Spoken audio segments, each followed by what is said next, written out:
இன்னைக்கு உயர்தர பாடத்திட்டத்தில் முதலாவது ஜெனரல் கெமிஸ்ட்ரியில் அணு அமைப்பு சம்பந்தமான ஒரு தலைப்பில் விரிவான விடயங்களை கொஞ்சம் பார்ப்போம். அணு அமைப்பு என்று சொல்லக்கூடிய இந்த தலைப்பு பல விடயங்களை தேவைப்படும். உதாரணத்துக்கு இலத்திரன் நிலை அமைப்பை விளங்கணும் என்று சொன்னால் ஒரு அணுவினுடைய அடிப்படை அமைப்பு, ஒரு அணுவினுடைய அடிப்படை கட்டமைப்பு தெரிஞ்சிருக்கணும். அது தெரிந்தால் இலத்திரன் அமைப்புக்கு ஈஸியா விளங்கிக் கொள்ளலாம். ஆனால் அதே நேரம் இதை பாடம் ஆவரத்தின இயல்பு என்று சொல்லக்கூடிய இடத்துக்கும் தேவைப்படும். சில இடங்கள் விரிவாக விளங்கணும் என்று சொன்னால் இந்த டாபிக் தேவைப்படும். அதே நேரம் குவாண்டம் மெக்கானிசம், குவாண்டம் தொடர்பு சம்பந்தமான விஷயங்களை நீங்க விளங்கணும் என்று சொன்னாலும் ஒரு அணுவினுடைய அமைப்பு சம்பந்தமான விரிவான விளக்கம் ஒன்று தேவைப்படும். பாருங்க, இந்த இடத்துல நான் விரிவாக ஒரு அணுவினுடைய அமைப்பு எப்படி இருக்கும் என்று சொல்லி கதைக்க போறேன். அதுல முக்கியமான இடம் என்னென்றால், இந்த வீடியோ நான் கதைக்கிறது A level ஸ்டூடெண்ட்ஸுக்கு மட்டும்தான். அதனால A level உயர்தர பாடத்திட்டத்தில் என்ன இருக்குமோ அந்த விடயங்கள் சம்பந்தமாக மட்டும்தான் நான் இந்த இடத்துல கதைப்பேன்.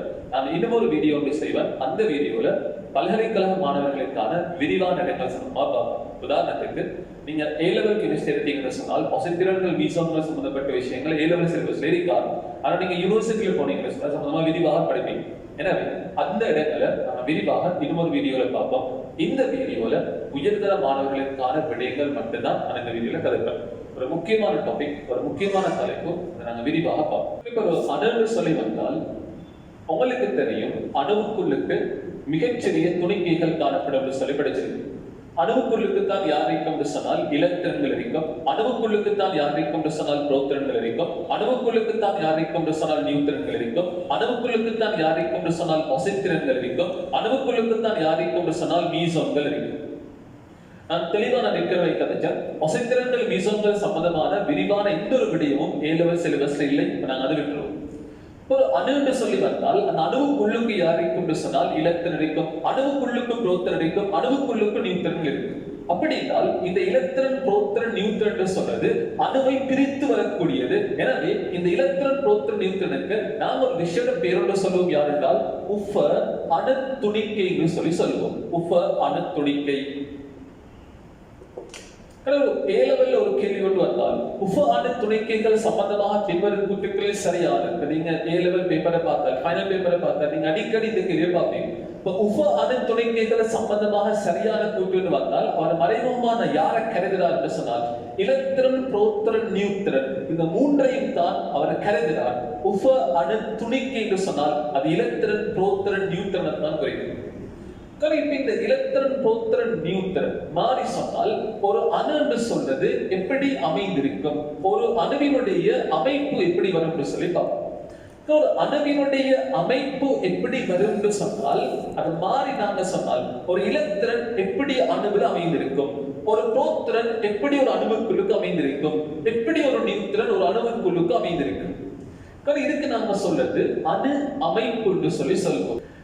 அணு அமைப்படுத்தீங்க என்று சொன்னால் உங்களுக்கு தெரியும், ஒரு அணுவினுடைய நடுப்பகுதி, அந்த அணுவினுடைய நடுப்பகுதியை கருதினீங்க என்று சொன்னால் அந்த நடுப்பகுதிக்கு நாங்க சொல்லுவோம் கரு என்று சொல்லி சொல்லுவோம். கரு உங்களுக்கு தெரியும், நீங்க O level படிச்சிருப்பீங்க. ஒரு அணுவினுடைய கருவுக்குள்ளுக்கு தான் யார் இருக்கும் என்று சொன்னால் புரோத்திரன்கள் இருக்கும். கருவுக்குள்ளுக்கு தான் யார் இருக்கும் என்று சொன்னால் நியூத்திரன்கள் இருக்கும். அப்ப இந்த மூணு உப அணு துணிக்கையில புரோத்திரனும் நியூத்திரனும் இருக்கிறது கரு என்று சொல்லக்கூடிய ஒரு மிக சிறிய ஒரு பிரதேசம். ஒரு அணுவெடுத்தீங்க என்று சொன்னால் அணுவினுடைய கரு என்று சொல்றது அது மிக மிக மிக சிறிய ஒரு பிரதேசம். அந்த ஒரு சிறிய பிரதேசத்தில் மட்டுமே புரோத்திரனும் நியூத்திரனும் கரு என்று சொல்லக்கூடிய ஒரு மிகச்சிறிய பிரதேசத்தில் மட்டுமே காணப்படும். அப்ப இந்த இலத்திரன் சொல்றது எங்க இருக்கும், எப்படி இருக்கும்? நீங்க படிச்சிருப்பீங்க, ஒரு அணு சொல்லி வந்தால் அந்த அணுட கருவினை சூழ கிடைக்கும் சொன்னால் பிரதான சக்தி மட்டம் இருக்கும் சொல்லி படிச்சிருப்பீங்க. பிரதான சக்தி மட்டம்.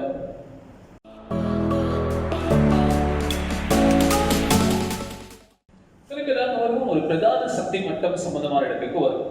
இந்த பிரதான சக்தி மட்டம் சம்பந்தமான ஏற்றுக்கொள்ளத்தக்க ஒரு கருத்தை முதன்முதலாக முன்வைத்தது யார் என்று சொன்னால் நீல் போர் என்று சொல்லக்கூடிய ஒரு சயின்டிஸ்ட். நீல் போர்.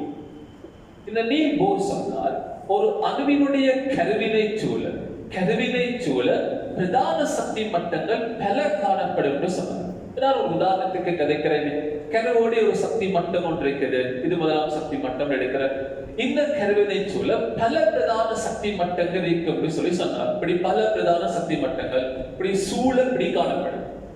இந்த பிரதான சக்தி மட்டத்தை நீல்போர் ஒரு பேரொன்று சொல்லி சொன்னார். அந்த முதலாவது பிரதான சக்தி மட்டத்தை அவர் கே என்று சொன்னார். இரண்டாம் பிரதான சக்தி மட்டத்தை எல் என்று சொன்னார். மூணாம் பிரதான சக்தி மட்டம் என் பிறகு ஓ இப்படின்னு சொல்லி போகும். இப்ப இந்த பிரதான சக்தி மட்டத்தை நவீன கெமிஸ்ட்ரி ஒரு பேர் ஒரு குறியீடு என்று சொல்லும். ஒரு பிரதான சக்தி மட்டத்தை நாங்க இப்ப எப்படி சொல்லுவோம் சொன்னால், என்ன குறியீடு பயன்படுத்துவோம் சொன்னால் சிம்பிள் எண் என்று சொல்லி பயன்படுத்துவோம்.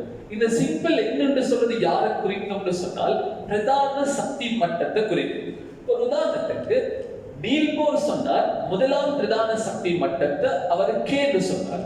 இரண்டாம் பிரதான சக்தி மட்டத்தை அவர் எல் என்று சொன்னார். 3 என்று சொன்னால் எம் என்று சொன்னார். 4 என்று சொன்னால் என் என்று சொன்னார். ஆனா இப்ப நாங்க சொல்லும் போது நவீன கெமிஸ்ட்ரி எப்படி கதைப்போம் சொன்னால், முதலாம் பிரதான சக்தி மட்டம் என்றால் என் சமன் 1, இரண்டாம் பிரதான சக்தி மட்டம் என்றால் என் சமன் 2, என் சமன் 3, என் சமன் 4 என்று சொல்லி கதைப்போம். என்னன்றது யாரை குறிக்கும் என்றால் பிரதான சக்தி மட்டம். என் சமன் 1 என்று சொன்னால் முதலாம் பிரதான சக்தி மட்டம், என் சமன் 2 என்றால் இரண்டாம் பிரதான சக்தி மட்டம், என் சமன் 3 என்றால் மூணாம் பிரதான சக்தி மட்டம், என் சமன் 4 என்று சொன்னால் நான்காம் பிரதான சக்தி மட்டம்.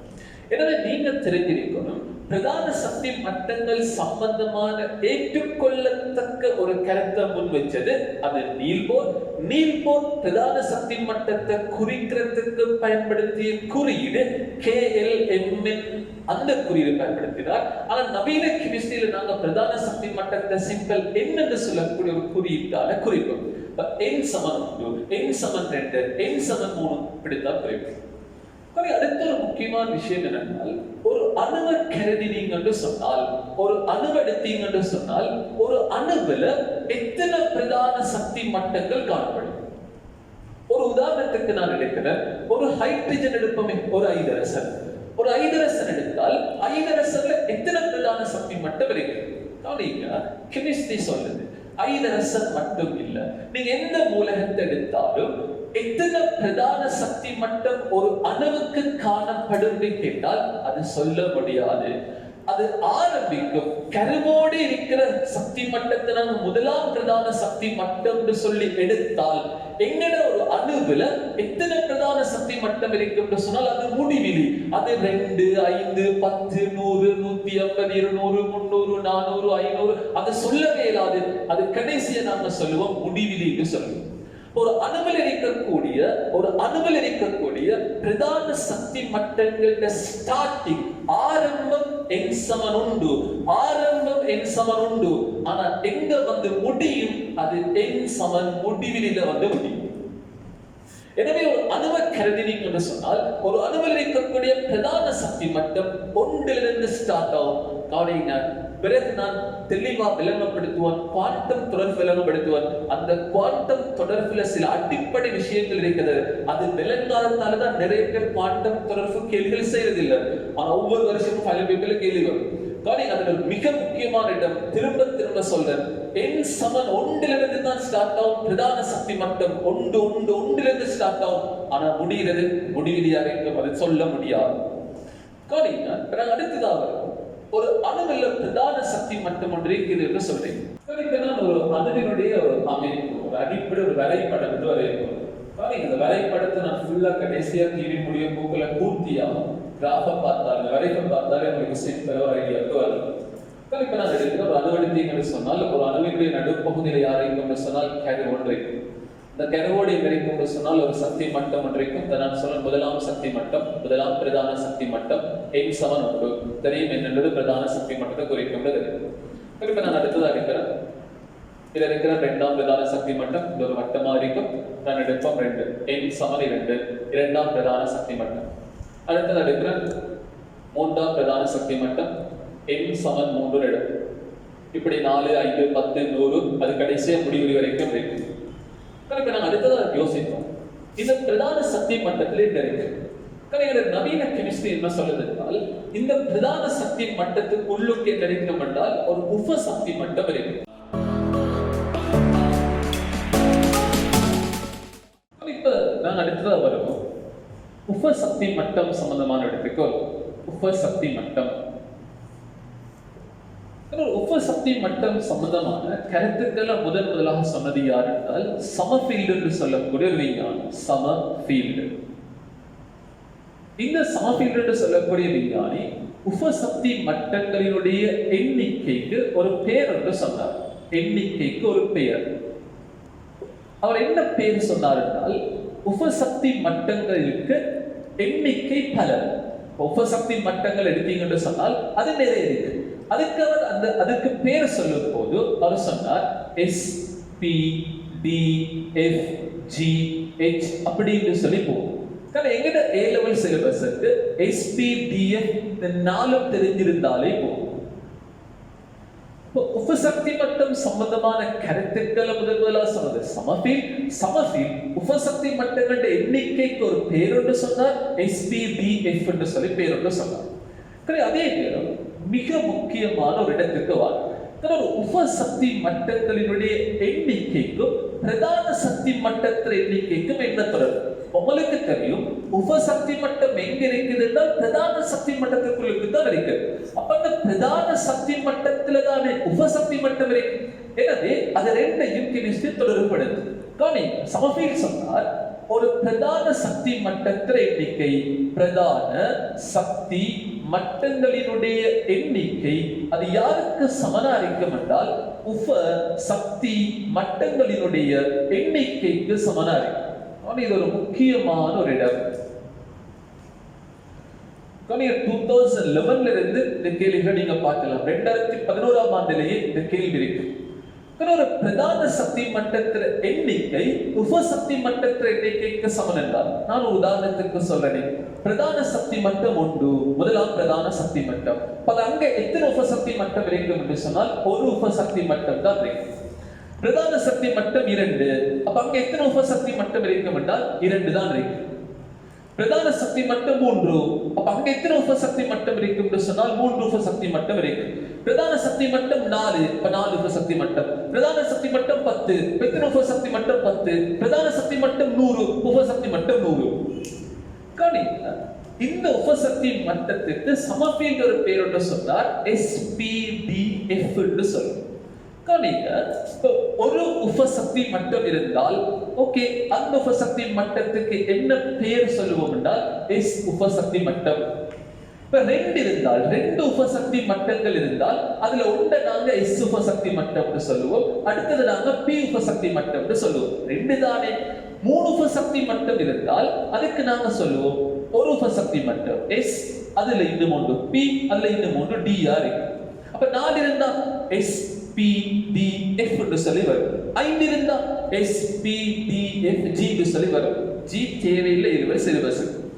இப்ப இந்த இடத்தை நான் அந்த வரைபடத்துக்கு கொண்டு வர போறேன். அந்த வரைபடத்துல கொண்டு வர இப்ப இந்த வரைபடத்தை பாத்தீங்கன்னா நான் ஏற்கனவே சொன்ன கருவோடி பிரதான சக்தி மட்டத்தை குறிச்சேன். என்னன்னு சொல்றது தெரியும், பிரதான சக்தி மட்டமா இருக்கு.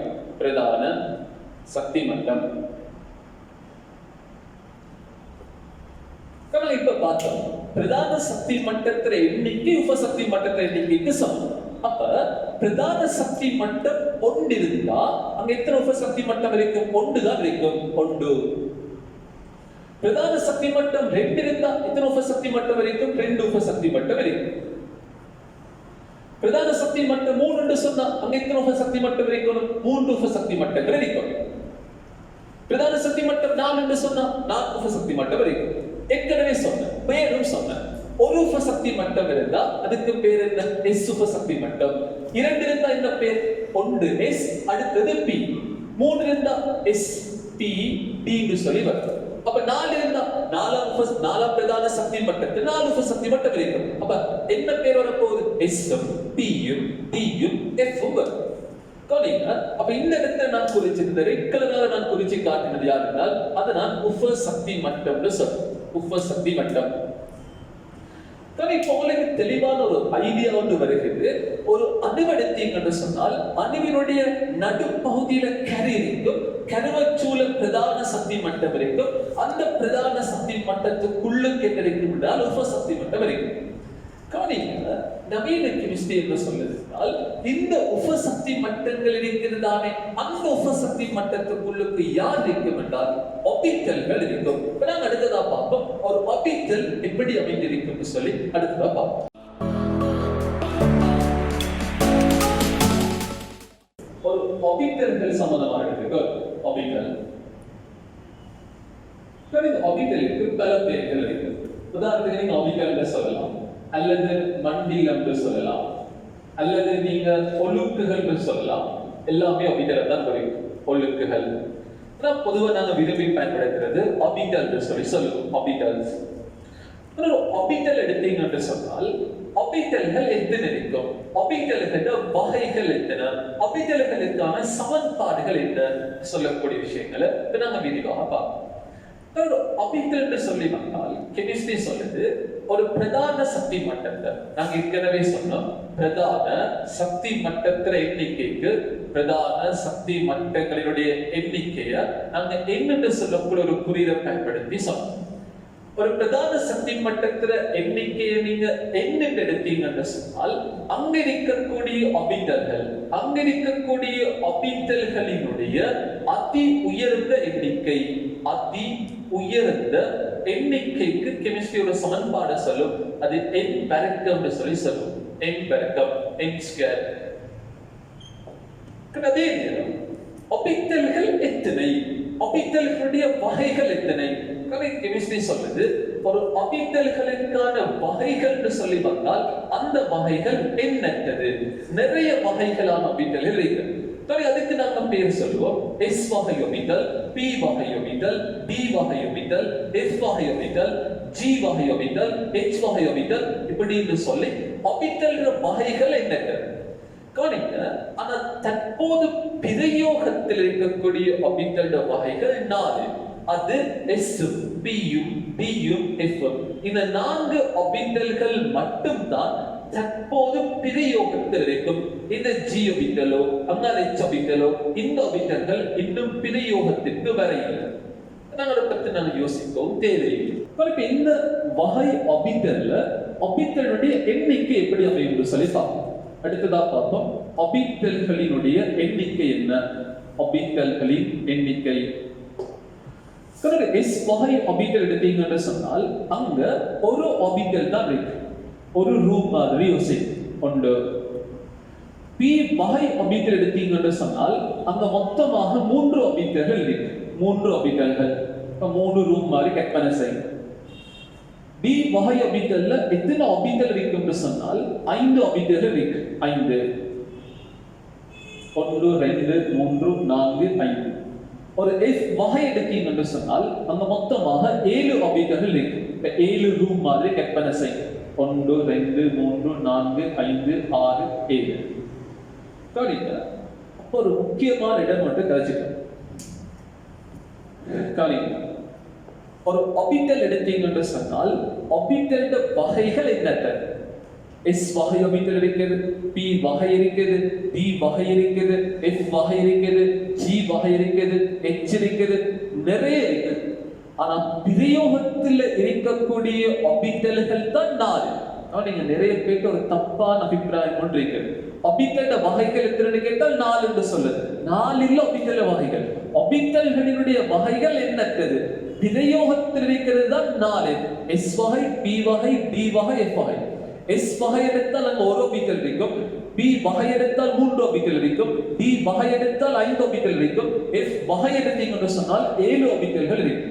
கவனிங்க, இந்த விடயத்தை நான் இப்ப அந்த பிக்சரை கொண்டு வரப்போம். பாருங்க, இப்ப உங்களுக்கு தெரியும் பிரதான சக்தி மட்டத்திற எண்ணிக்கை நீங்க என்ன எடுத்தீங்கன்னு சொன்னால் அங்க இருக்கிற ஆர்பிட்டல் அதிக எண்ணிக்கைக்கான தொடர்பு என்ன n பெருக்கம்.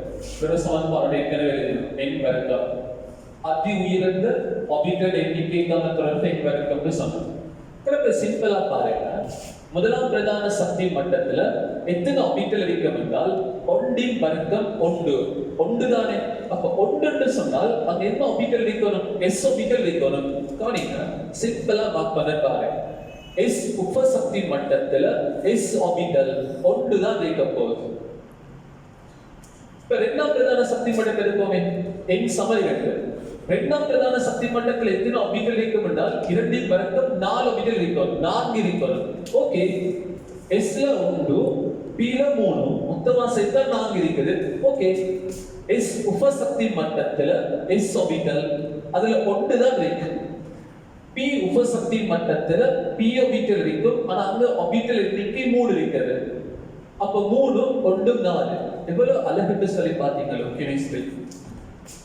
மூன்றாம் பிரதான சக்தி மட்டம் அங்க எத்தனை ஆர்பிட்டல் இருக்கும்னு சொன்னால் 3 பெருக்கம், அப்ப 9 ஆர்பிட்டல் இருக்கும். இதுல 1, இதுல 3, 4, பில 5, மொத்தமா சேர்த்தா 9. ஓகே, எஸ் உபசக்தி மட்டத்தில் எஸ் ஆர்பிட்டல், பி உபசக்தி மட்டத்தில் பி ஆர்பிட்டல், அந்த 3 ஆர்பிட்டல்கள் இருக்கும். டி உபசக்தி மட்டத்தில் டி வகை ஆர்பிட்டல் இருக்கும், அங்க 5 ஆர்பிட்டல்கள் இருக்கும். இதுல 5, 8, 9. கவனிங்க, கெமிஸ்ட்ரி எவ்வளவு அழகுன்னு சொல்லி பாத்தீங்களோ, கெமிஸ்ட்ரி எவ்வளவு பியூட்டின்னு சொல்லி பாத்தீங்களோ. கரவை சூழல் பிரதான சக்தி மட்டம், அந்த பிரதான சக்தி மட்டத்துக்குள்ளுக்கு ஒரு உபசக்தி மட்டம், அந்த உபசக்தி மட்டத்துக்குள்ளுக்கு யார் இருக்கும்னு சொன்னால் ஆர்பிட்டல் இருக்கு. எவ்வளவு அழகுன்னு சொல்லி பாருங்க. எஸ் உபசக்தி மட்டத்துல எஸ் வகை ஆர்பிட்டல், பி உபசக்தி மட்டத்துல பி வகை ஆர்பிட்டல், டி உபசக்தி மட்டத்துல டி வகை ஆர்பிட்டல். சும்மா கதைக்கோங்க. நான்காம் பிரதான சக்தி மட்டம் என்றா அந்த 4 உபசக்தி மட்டம் இருக்கும். S P D F. அப்ப அங்க எத்தனை ஆர்பிட்டல் இருக்கும்னு சொன்னால் எஸ் உபசக்தி மட்டத்துல எஸ் ஆர்பிட்டல், எஸ் வகை ஆர்பிட்டல், பி உபசக்தி மட்டத்துல பி வகை ஆர்பிட்டல், டி உபசக்தி மட்டத்துல டி வகை ஆர்பிட்டல், எஃப் உபசக்தி மட்டத்துல எஃப் வகை ஆர்பிட்டல். மொத்தமாக கூட்டினீங்க என்று சொன்னா இதுல 1, இதுல 3, இதுல 5, இதுல 7, மொத்தமாக கூட்டினால் 14 வரும். இப்ப நாங்க அடுத்ததாக பார்த்தோம். உங்களுக்கு தெளிவா விளங்குது. ஒரு கருவிலை சூழல் பிரதான சக்தி மட்டம் இருக்கும், பிரதான சக்தி மட்டத்துல உபசக்தி மட்டம் இருக்கும், உபசக்தி மட்டத்துல யாருக்கு சொன்னால் ஆர்பிட்டல் இருக்கும். கெமிஸ்ட்ரி இப்பதான் சொல்லும், இந்த ஆர்பிட்டல் உள்ளுக்கு தான் யாருக்கு சொன்னால் இலத்திரங்கள் இருக்கும். இப்ப நாங்க அடுத்ததாக இருக்கும் இந்த இலத்திரன் சம்பந்தமான விஷயத்துக்கு விரிவாக வரும். நாங்க அடுத்ததாக இருக்கும் இலத்திரன் சம்பந்தமான விஷயத்துக்கு வரும். இலத்திரன் ஏற்கனவே நான் சொன்னேன், ஒரு எலக்ட்ரான் எங்க இருக்கும்னு சொன்னால் ஆர்பிட்டலுக்கு தான் இருக்கும்னு சொன்னேன். ஒரு எலக்ட்ரான் இருக்கிறது ஆர்பிட்டலினுள் காணப்படும். ஆர்பிட்டல்களில் தான் அதுக்குள்ளுக்கு தான் யார் இருக்கும்னு சொன்னால் எலக்ட்ரான்கள் இருக்கு. ஒரு எலக்ட்ரான் ஒரு ஆர்பிட்டலுக்குள்ளுக்கு இருக்கணும். ஏன் ஆர்பிட்டலுக்குள்ளுக்கு எலக்ட்ரான் இருக்கணும்? அதுக்கு என்ன காரணம்? அது கூட ஃபைன் பேப்பர் கேள்வியா இருக்கு. ஒரு எலக்ட்ரான் ஏன் நாம் ஆர்பிட்டல் உள்ளுக்கு வச்சிருக்கிறோம்னு சொன்னால் ஒரு அணுவினுடைய அணுவின் சக்தியினை இழிவாக்குவதற்கு, அணுவின் சக்தியினை இழிவாக்குவதற்கு, குறைவாக்குவதற்கு தான் எலக்ட்ரான்கள் எங்க இருக்கும் சொன்னால் ஆர்பிட்டல் உள்ளே. அதே ஒரு எலக்ட்ரானை நீங்க எப்படி குறிப்பீங்க? என்ன குறியீடு பயன்படுத்துவீங்க? குறியீடு நீங்க எலக்ட்ரானை குறிக்கிறதுக்கு ஒன்று நீங்க இப்படியான ஒரு அரை அம்புக்குறி பயன்படுத்தலாம், அல்லது நீங்க இப்படி எழுதலாம். ஏன் இப்படி எழுதணும்? அது குவாண்டம் தொடர்பு படிப்பிக்கும் போது மிக தெளிவாக விளங்கும். குவாண்டம் தொடர்புல 4 தொடர்புகள் இருக்கும். அந்த 4 தொடர்புகளை சம்பந்தமாக விளங்கப்படுத்தும் போது உங்களுக்கு தெளிவாக இடம் வந்து சேரும். அடுத்த விஷயம், ஒரு எலக்ட்ரான் சொல்லி வந்தால் ஒரு பிரதான சக்தி மட்டத்தில் எத்தனை எலக்ட்ரான்கள் இருக்கு? கெமிஸ்ட்ரி தெளிவா சொல்லுது என்றால் ஒரு பிரதான சக்தி மட்டத்தை, பிரதான சக்தி மட்டங்களினுடைய எண்ணிக்கைய நீங்க என்ன எடுத்தீங்கன்னு சொன்னால் அந்த பிரதான சக்தி மட்டத்தில் இருக்கக்கூடிய எலக்ட்ரானினுடைய அதி உயர்ந்த எண்ணிக்கை, எலக்ட்ரானின் அதி உயர்ந்த எண்ணிக்கைக்கு கெமிஸ்ட்ரி ஒரு தொடர்பை சொல்லும். அது 2n பெருக்கம் சொல்லி சொல்லும். முக்கியமான ஒரு இடம். பிரதான சக்தி மட்டத்தை என்ன எடுத்தால் அங்க இருக்கக்கூடிய எலக்ட்ரான் அதி உயர்ந்த எண்ணிக்கை 2n பெருக்கமா இருக்கு. அடுத்த ஒரு முக்கியமான இடத்துக்கு வாரம் பாருங்க. ஒரு ஆர்பிட்டல் எடுத்தீங்கன்னு சொன்னால் ஒரு ஆர்பிட்டலுக்கு மேக்ஸிமம் எத்தனை எலக்ட்ரான் இருக்கலாம்னு சொன்னால் 2 எலக்ட்ரான்கள் தான் இருக்கலாம். Maximum 2 electron. ஒரு ஆர்பிட்டலில் காணப்படக்கூடிய இலத்தினுடைய அதி உயர்ந்த எண்ணிக்கை அது 2 தான் இருக்கு. அதி உயர்ந்த எண்ணிக்கை 2. ஆனா ஒன்று இருக்குமான்னு கேட்டா ஒன்றும் இருக்கலாம். ஆனா மேக்சிமம் ஒரு ஆர்பிட்டலுக்கு 2 இலத்திரன் தான் இருக்கு. இப்ப நாங்க அடுத்ததா வருவோம், ஒரு ஆர்பிட்டல் வகையில எத்தனை இலத்திரன்கள் மேக்சிமம் இருக்கலாம்னு சொல்லி அடுத்ததா பார்ப்போம். உங்களுக்கு தெரியும், ஒரு ஆர்பிட்டல் வகைகள் சொல்லி வந்தால், ஆர்பிட்டல்களின் வகைகள் சொல்லி வந்தால் 4 ஆர்பிட்டல்கள் தான் பிரிவுகள் இருக்கும்னு தெரியும்.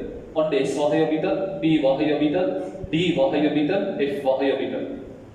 உங்களுக்கு தெரியும் S வகை ஆர்பிட்டல்ல ஒரு ஆர்பிட்டல் இருக்கும், P வகை ஆர்பிட்டலுக்குள்ளுக்கு 3 ஆர்பிட்டல்கள் இருக்கும், D வகைக்குள்ளுக்கு மொத்தமாக 5 ஆர்பிட்டல்கள் இருக்கும், F வகைக்குள்ளுக்கு மொத்தமாக 7 ஆர்பிட்டல்கள் இருக்கும்னு தெரியும்.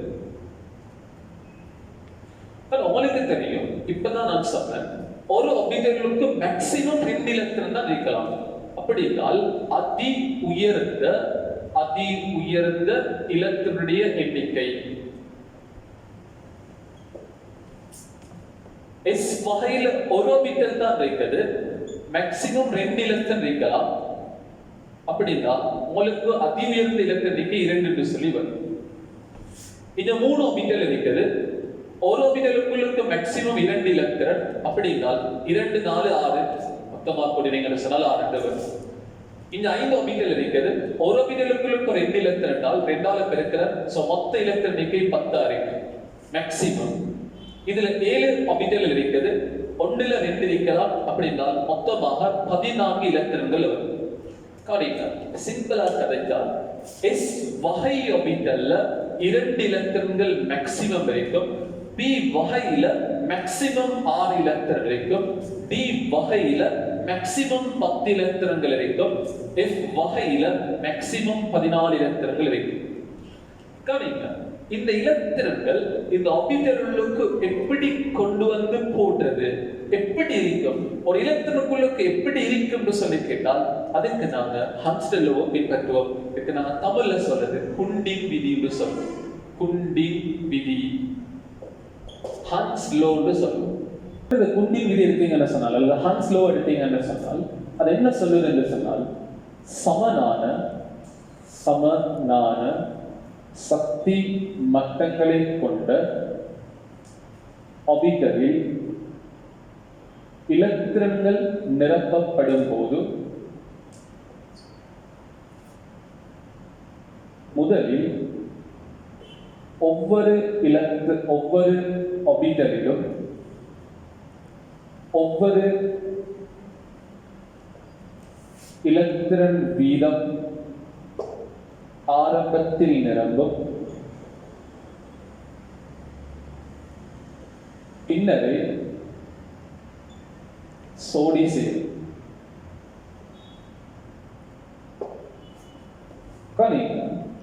உதாரணம் எடுக்கிறேன், சமனான சக்தி மட்டங்களை கொண்ட ஒரு ஆர்பிட்டல். இப்ப P வகை ஆர்பிட்டல் எடுப்போமே, P வகை ஆர்பிட்டல் எடுத்தீங்கன்னு சொன்னால் அங்க எத்தனை ஆர்பிட்டல் இருக்கும்? 3 ஆர்பிட்டல் இருக்கு. இந்த 3 ஆர்பிட்டல் சக்தி பெருமானங்கள் சர்வசமனா இருக்கு. அது பிறப்படி நான் எடுக்கிறேன். இன்னொரு உதாரணம், P ஆர்பிட்டல், P வகையில 3 ஆர்பிட்டல் இருக்கும். அந்த 3 சக்தி பெருமானம், 3 ஆர்பிட்டல் சக்தி பெருமானங்கள் சமனா இருக்கு. P வகை ஆர்பிட்டல் 3 ஆர்பிட்டல் சக்தி பெருமானங்களும் சமனாத்தான் இருக்கு. P வகை ஆர்பிட்டல் 3 ஆர்பிட்டல் சக்தி பெருமானமும் சமன். P 3 ஆர்பிட்டல் சக்தி பெருமானங்களும் சமனா இருக்கு. இப்ப நாம வருவோம், இந்த P ஆர்பிட்டல்ல இலத்திரன் ஒன்று வந்து நிரம்ப போகும். கெமிஸ்ட்ரி என்ன சொல்லுது? முதலில் ஒவ்வொரு ஆர்பிட்டலிலும் ஒவ்வொரு இலத்திரன் வீதம் தான் ஆரம்பத்தில் இருக்கு. இப்ப ஒரு ஆர்பிட்டல் வந்தா, இதுல ஒரு ஆர்பிட்டல் வந்தா முதலாவது ஆர்பிட்டல்ல ஒரு இலத்திரன் வந்து சேரும். இப்ப இதுல மொத்தமா எத்தனை இலத்திரன் இருக்குது? 1. அப்ப நாங்க இதுக்கு சொல்லுவோம் P1 என்று சொல்லுவோம். இப்ப இதுல 2 இலத்திரன் நிரம்ப போது எப்பவுமே முதலாவது ஆர்பிட்டல்ல 1 இருக்கு. அடுத்த இலத்திரன் வந்தா ஒவ்வொரு ஆர்பிட்டல்லையும் ஒவ்வொரு இலத்திரன் வீதம். முதலில் ஒவ்வொரு ஆர்பிட்டலிலும் ஒவ்வொரு எலக்ட்ரான் வீதம். அப்படின்னா இதுல ஒரு எலக்ட்ரான் வந்தா அடுத்த எலக்ட்ரான் இந்த ஆர்பிட்டல் தான் வந்து சேரும். இத்தனை மேக்ஸிமம் எலக்ட்ரான்கள் ரெண்டு தான் இருக்கு. ஓகே, இப்ப P2 க்கு சொல்லு. இப்ப 3 எலக்ட்ரான் நிரம்ப போறதுக்குமே அப்ப முதலாவது இந்த ஆர்பிட்டல்ல ஒன்று வரும், அடுத்தது அடுத்த ஆர்பிட்டல்ல வரும், பிறகு அடுத்தது அடுத்த ஆர்பிட்டல்ல வரும். இதுக்கு எத்தனை எலக்ட்ரான்? 3. அப்ப இது P3. P ஆர்பிட்டலில் 3 எலக்ட்ரான்கள் இருக்கிறது. இப்ப வருவோம் 4 எலக்ட்ரான்கள் வந்து நிரம்ப போகுது. இப்ப 1 2 3. கெமிஸ்ட்ரி சொல்லுது முதலில் ஒவ்வொரு ஆர்பிட்டலிலும் ஒவ்வொரு எலக்ட்ரான் வீதம் தான் நிரம்பும். பின்னரே சோடி சேரும். அதுக்கு பிறகுதான் சோடி சேரும். ஓகே, இப்ப 4 எலக்ட்ரான் வந்தால் 1 2 3, அடுத்தது இனி வேற ஒன்றும் செய்யலாது, இனி சோடி சேரணும், அடுத்த எலக்ட்ரான் வந்து சேரும். மொத்தமா இருக்கிறது 4, P4 சொல்லும். 5 எலக்ட்ரான் வந்தால் 1 2 3, பிறகு 4 சோடி சேர பார்க்கும், பிறகு 5 சொல்லிக்கு நாம சொல்லும் P5 சொல்லும். நீங்களே சொல்லலாம் P6 என்று சொன்னால் எப்படி வரும்? 3 ஆர்பிட்டல் 1 2 3, ஆரம்பத்தில் ஒவ்வொரு ஆர்பிட்டலையும் ஒவ்வொரு எலக்ட்ரான் வீதம் நிரம்ப போது பிறகு சோடி சேரும் 4 5 6. யாரை குறிக்கும் சொன்னால் ஹாம்ஸ்டர் லோவை குறிக்கும், ஹூண்டை விதியை குறிக்கும். ஆனா ஹூண்ட விதியை குவாண்டம் தொடர்பு செய்யறதுக்கு பிறகு இன்னும் விரிவாக சில விஷயங்கள் இதுக்குள்ளே கிடைக்கலாம். அது சம்பந்தமாக இன்னொரு வீடியோல பார்ப்போம். இந்த விஷயத்தை நான் அந்த ஏற்கனவே நாங்க வரைஞ்ச இந்த வரைபடத்துக்குள்ள கொண்டு வரேன். இப்ப பாருங்க, இப்ப நாங்க பார்த்தோம் ஒரு பிரதான சக்தி மட்டத்துல எண்ணிக்கை நீங்க என்ன எடுத்தீங்கன்னு சொன்னால் அங்க இருக்கக்கூடிய இலத்திரங்கள் அதிகம் எண்ணிக்கைக்கான தொடர்பை நீங்க சொன்னீங்க 2n வரைக்கும் என்று சொல்லி சொன்னீங்க. நான் எடுக்கிறேன் முதலாம் பிரதான சக்தி மட்டம் n சமம் 1 1 வர்க்கம் 1 தர 2 இலத்திரங்கள் இருக்கும். காரணம் கெமிஸ்ட்ரி எவ்வளவு பியூட்டின்னு சொல்லி பாரு. s ஆர்பிட்டலுக்கு மேக்ஸிமம் 2 இலத்திரன் தானே பாருங்களா. அப்ப 2 இலத்திரன் தான் இருக்கும். இரண்டாம் பிரதான சக்தி மட்டம் n சமம் 2 2 வர்க்கம் 4 4 தர 2 8 எலக்ட்ரான். ஓகே, s ஆர்பிட்டலுக்கு 2 எலக்ட்ரான் வரலாம், p க்குளுக்கு மொத்தம் 6 வரலாம் தானே. 1 2 3 4 5 6. கவனிங்க, இதுல 6 இதுல 2 மொத்தமாக 8 எலக்ட்ரான். மூணாம் பிரதான சக்தி மட்டத்தில் இருப்பவை 3 வர்க்கம் 9 9 தர 2 18 மொத்தம் 18 எலக்ட்ரான். s க்குளுக்கு 2 எலக்ட்ரான், p ல மொத்தமாக 6 எலக்ட்ரான் வரும். 1 2 3 4 5 6. d க்குளுக்கு மொத்தமாக 10 இருக்கும். 1 2 3 4 5 6 7 8 9 10. இதுல 10 இதுல 6 இதுல 2 மொத்தமாக 18 எலக்ட்ரான்.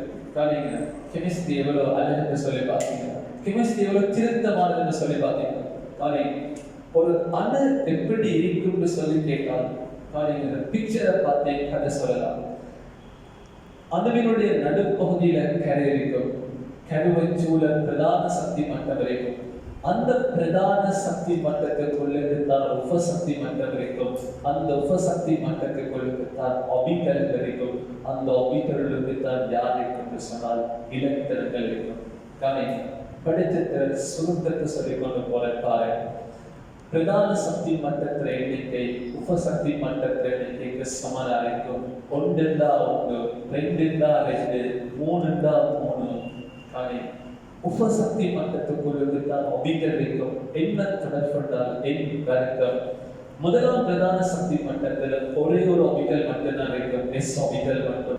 இரண்டாம் பிரதான சக்தி மட்டத்தில் என்றால் 2 உபசக்தி மட்டம், s உபசக்தி மட்டத்தில் s ஆர்பிட்டல், p உபசக்தி மட்டத்தில் p ஆர்பிட்டல். மொத்தமா சேர்த்தீங்கன்னு சொன்னால் 4 ஆர்பிட்டல் வரும். பிரதான சக்தி மட்டம் 3 எடுத்தீங்கன்னு சொன்னால் அந்த 3 உபசக்தி மட்டம் s p d.